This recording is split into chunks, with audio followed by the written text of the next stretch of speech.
Paano yung mukha mo pag hindi naaasiman? Hindi lang.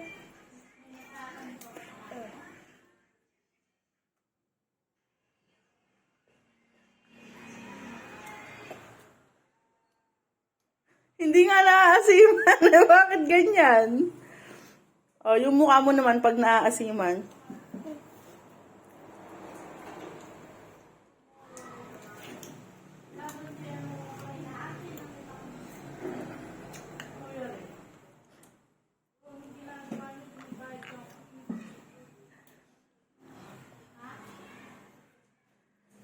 Maasim hindi. Hindi ka naaasiman? Normal yan? Normal na? Yan ba yung normal na itsura pag di naaasiman?